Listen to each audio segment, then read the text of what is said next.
Hey guys, welcome back. We've got the Leon FR.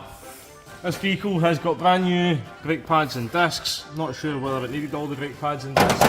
Each here, but the pads and discs are brand new. The tyres are brand new.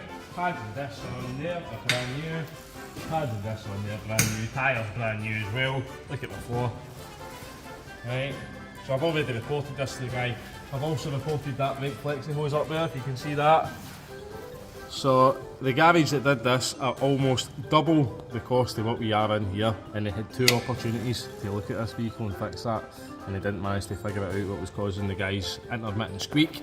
So we know what it is now, but yet they've spent all that money and yet the vehicle won't hold its oil. So we'll pause this video here, we'll put it down and we'll see that it's lost.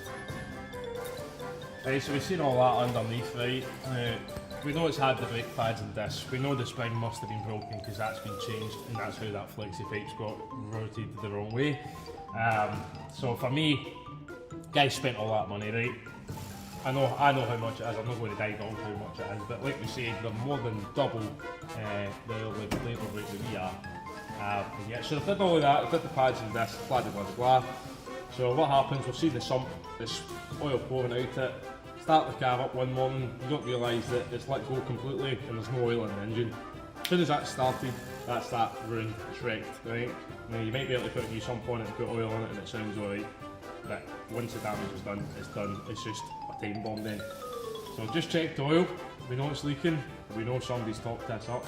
This vehicle has not ran since Saturday when I inspected it. Wait till you see how much oil is in it. I thought I'll need to top it up to get it off the ramp. Wait till you see. So there you go. So there's the mark there, and there's where it's been faulty.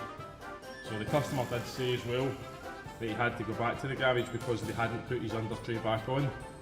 So that's quite poor, eh? So the moral of this video is, guys, now we might be beaten on price, but we won't be beaten in quality.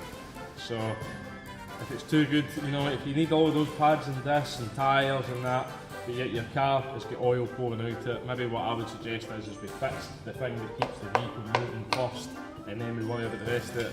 Obviously you need brakes, you need a spring, but unless you want to be driving a Fred Flintstone mobile, you need that engine, guys. So too much oil in it and it's pouring out it, so somebody's wasting a hell of a lot of money there. So thanks for watching, guys, eh?